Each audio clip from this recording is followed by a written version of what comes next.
এটা এক ধরনের এক্সটার্নাল সাপোর্টেড গভর্নমেন্ট, বেসিক্যালি এটা ইন্ডিয়ান সাপোর্টেড গভর্নমেন্ট ছিল।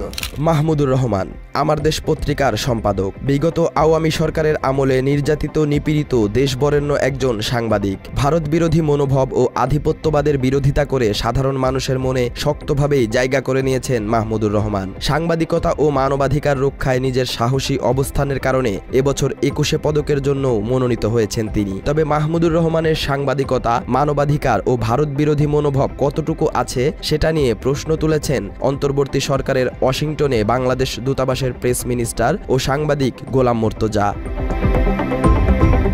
গত সপ্তাহে আমার দেশ পত্রিকার মন্তব্য পাতায় নিজের একটি লেখা ছাপেন মাহমুদুর রহমান। সেখানে তিনি গিরগিটি সাংবাদিকতা নিয়ে নিজের মন্তব্য দেন। এ সময় বিগত সরকারের আমলে যেসব সংবাদপত্র এবং সাংবাদিক দেশের স্বার্থ বাদ দিয়ে শেখ হাসিনার পক্ষে কাজ করেছেন তাদের নিয়ে লিখেছেন মাহমুদুর রহমান। একই সঙ্গে ফ্যাসিবাদকে যেসব সাংবাদিক তোষামোদি করেছেন তারা এখন রং বদলে আওয়ামী বিরোধী সাজার চেষ্টা করছেন বলেও উল্লেখ করেন তিনি।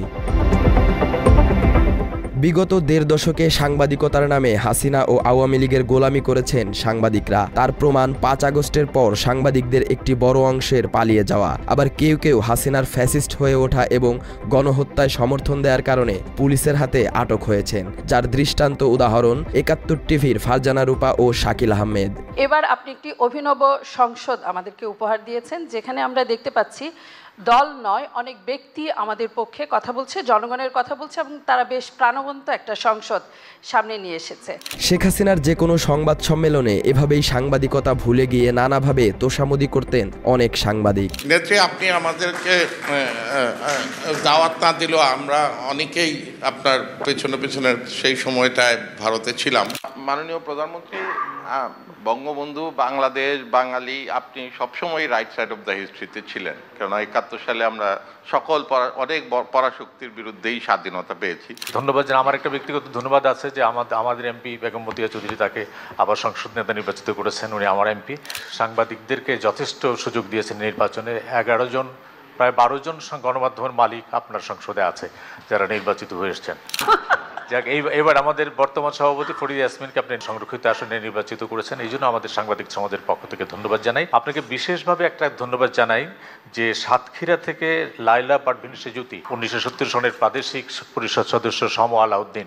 এভাবে লাজুক হাসি দিয়ে দেশের মানুষের স্বার্থ রক্ষা বাদ দিয়ে নিজের স্বার্থ রক্ষায় ব্যস্ত থাকতেন ওই সময়ের সিনিয়র সাংবাদিকরা। মাত্র ৩০% টাকায় জমির মালিক হয়ে নতুন বাংলাদেশের গড়ে তোলার স্বপ্ন দেখা বাংলা বসতি। এ থেকে বাদ যায়নি জয় মামুনও। হাসিনার সংবাদ সম্মেলনে নিজেকে বিকিয়ে দিতেন তিনি। ফ্যাসিস্ট সরকারকে সহযোগিতা সহ নানা অভিযোগে সম্প্রতি এটিএন নিউজ থেকে চাকরিচ্যুত হয়েছেন জয় মামুন।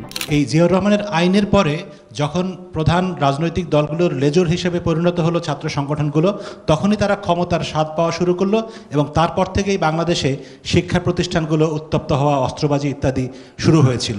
এসব গোলাম সাংবাদিকদের নিয়েই লিখেছেন মাহমুদুর রহমান। তার লেখায় প্রথম আলো ও ডেইলি স্টারের কারণে দেশের গণতান্ত্রিক ব্যবস্থা বাধাগ্রস্ত হওয়ার বিষয়টি তুলে ধরেন মাহমুদুর রহমান। সেই সঙ্গে হাসিনার অবৈধ সব নির্বাচনকে বৈধতা দিয়েছে প্রথম আলো ও ডেইলি স্টার, এমনটাও লিখেছেন তিনি। এসব লিখতে গিয়ে সাংবাদিক গোলাম মুর্তজাকেও জয় মামুন, শ্যামল দত্তের কাতারে ফেলেছেন মাহমুদুর রহমান। অর্থাৎ মাহমুদুর রহমান তার লেখায় সাংবাদিক ও সরকারের প্রেস মিনিস্টার গোলাম মুর্তজাকেও রং বদলানো গিরগিটির সঙ্গে তুলনা করেছেন।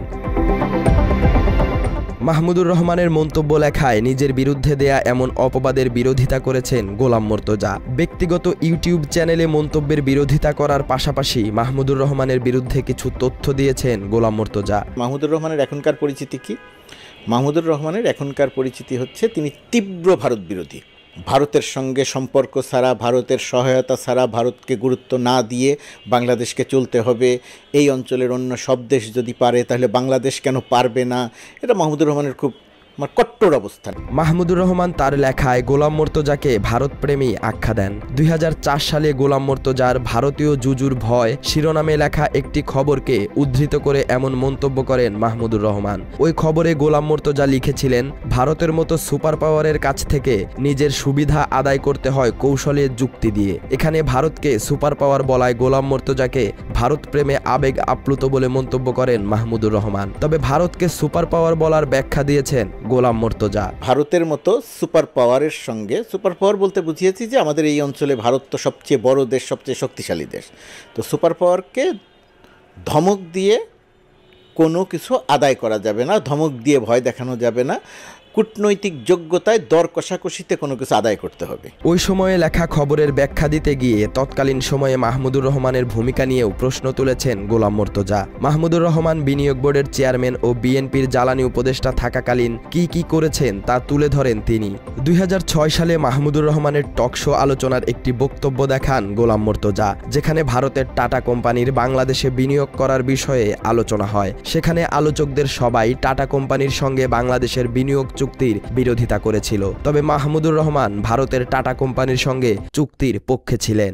আজ পর্যন্ত যত বিদেশি বিনিয়োগ হয়েছে এর থেকে রাষ্ট্রের স্বার্থ রক্ষা করে আর কোনো প্রস্তাব আজ পর্যন্ত নেওয়া হয়নি। এই আলোচনায় মাহমুদুর রহমান একমাত্র ব্যক্তি, তিনি ভারতীয় টাটার বিনিয়োগের পক্ষে অবস্থান নিয়েছেন।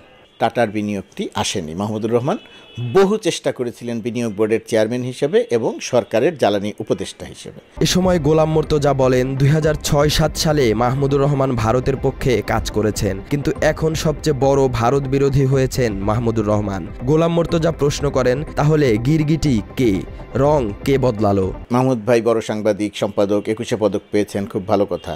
তো মাহমুদ ভাইয়ের যে গিরগিটি রং বদলানো, তাহলে রংটা কে বদলিয়েছে? গোলাম মর্তজা এ সময় বলেন, সাংবাদিকতা শুরুর আগে মাহমুদুর রহমান ছিলেন কর্পোরেট জগতের একজন সুনামধারী চাকুরিজীবী। বেক্সিমকো গ্রুপের শাইনপুকুরের এমডি ছিলেন মাহমুদুর রহমান। ওই সময়ে প্রায় 5 লাখ টাকা বেতন দেয়া হতো তাকে। শাইনপুকুর ছেড়ে যাওয়ার পরও বেতনের 5 লাখ টাকা পেতেন তিনি। এসব টাকা কিসের জন্য তাকে দেয়া হয়েছিল এ নিয়ে সে সময় খবরও প্রচার হয়। তবে মাহমুদুর রহমান বলেছিলেন বেক্সিমকো তার কাছ থেকে ঋণ নিয়েছিল এবং সেই ঋণ মাসে মাসে পরিশোধ করছে। মাহমুদুর রহমান উত্তর দিয়েছিলেন যে তিনি ওই টাকাটা শাহিনপুকুর থেকে বা বেক্সিমকো থেকে তার অ্যাকাউন্টে যে টাকা আসছে সেইটা বেতনের টাকা নয়, সেটি হচ্ছে শাহিনপুকুরকে বেক্সিমকোকে তিনি লোন দিয়েছিলেন, সেই লোনের টাকা বেক্সিমকো পরিশোধ করছে প্রতি মাসে মাসে কিস্তিতে। মাহমুদুর রহমানের 21 পদক মনোনীত হওয়া নিয়েও কথা বলেছেন গোলাম মর্তজা। তাকে 21 পদকে মনোনয়ন দেয়া হয়েছে সাংবাদিকতা ও মানবাধিকারে গুরুত্বপূর্ণ অবদানের জন্য। এ বিষয়ে কথা বলতে গিয়ে গোলাম মর্তজা বলেন, এশিয়া এনার্জি নামে একটি কোম্পানি দিনাজপুরের ফুলবাড়িতে উন্মুক্ত কয়লা উত্তোলন করতে চেয়েছিল। এর বিরোধিতা করে আন্দোলন করেছিল স্থানীয়রা। সেখানে তৎকালীন বিডিআরের গুলিতে 3 জন নিহত হন। পরে এশিয়া এনার্জির পক্ষ থেকে বলা হয় আন্দোলনকারীদের দোষের কারণে তাদের মৃত্যু হয়েছে। আর জ্বালানি উপদেষ্টার দায়িত্বে থেকে মাহমুদুর রহমানও আন্দোলনকারীদের দোষ দিয়েছিল।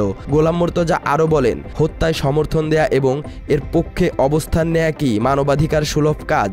সাংবাদিকতার কারণে যদি তিনি পেয়ে থাকেন, মানবাধিকার, এশিয়া এনার্জির পক্ষ নেয়া, বিডিআর গুলি করে হত্যা করা, তার পক্ষে অবস্থান নেয়া, রক্ত ঝরানো, সেইটাকে আবার জাস্টিফাই করা বা এশিয়া এনার্জির পক্ষ অবলম্বন করা, এই সমস্ত বিষয় কি আসলে মানবাধিকারের ক্ষেত্রে পুরস্কার পাওয়ার জন্য বিবেচিত হওয়ার কথা?